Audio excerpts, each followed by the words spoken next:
ஒன்றும் இல்லை, விழுப்புரத்தில் என் ஃப்ரெண்டுக்கு லைசன்ஸ் அப்ளை பண்ண போயிருந்தேன். அந்த இடத்துல வண்டி ஓரம் விட்டோன்னே இறக்கி விட்டுட்டு எனக்கு கால் வந்துச்சு, ஃப்ரெண்டு ஒருத்தன் செத்துட்டான்ட்டு. அப்போ பேசிட்டு இருக்கும்போது மேலே ஃப்ரெண்டு வந்து ஹார்ன் அடிச்சுட்டே இருந்து எனக்கு வண்டி ஃபைன் போடுறேன்ட்டு மிரட்டுறாரு. நான் சொல்கிறேன், நான் வேற என்ன பண்ணேன்னு நீங்கள் சொல்லுங்க. ஃப்ரெண்டு நான் செத்துட்டான்னு ஃபோன் பேசுறேன். இல்லை நீங்க சொல்லுங்க, என்ன தப்பு சொல்ல எதுவும் சொல்றாங்க, எடுத்தோடனே ஃபைன் போடுங்க. என்ன சார் அது நீங்க சொல்லுங்க. இல்ல நான் என்ன சொல்றேன், ஐயோ நான் தப்பு சொல்ல சார், ஃப்ரெண்டு எடுத்துனா ஃபோன் அட்டன் பண்ணி பேசுறேன். ஓவர் நடிச்சுன்னு சொல்லிட்டீங்க, நவுத்துறலாம் வண்டியை எடுக்க மாட்டேன். என்ன சொன்னேன், எடுத்தோடனே ஃபைன் போடணும். என்ன அது ஃபைன் போடு, எனக்கு புரியல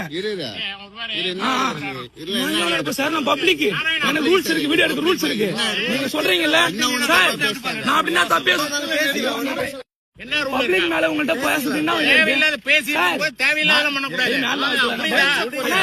அதான் நானும் சொல்றேன்.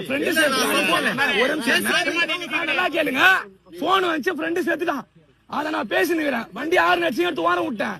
வண்டியை ஃபைன் போடுங்க. என்ன ஃபைன் போடுங்க, போடுங்க ஃபைன் போடுங்க. எவ்வளவு போடுறீங்க? பாண்டிச்சேரி PY 05 SC 6931 சரிங்களா? வண்டியை வாரம் விட்டேன், என் ஃப்ரெண்டு வந்தா சேர்த்துட்டான். அதுக்கு நான் போன் பண்ணி பேசினேன். 6 நடிச்சு எடுத்து வாரம் விட்டேன். நீ என்னமோ என்ன ரூல்ஸ் பண்ற, பப்ளிக் எப்படி பிகப் பண்ண கத்துக்கணும், புரியுதா? நீங்க வந்து எங்கிட்ட கத்த கூடாது. கிளம்புங்க. நீங்க ஃபைன் தானே போடுறீங்க, போடு. நான் சோசியல் மீடியால நான் போட்டுக்கிறேன், நான் போடுறேன். உங்களுக்கு என்ன பவர், என்ன பவர்?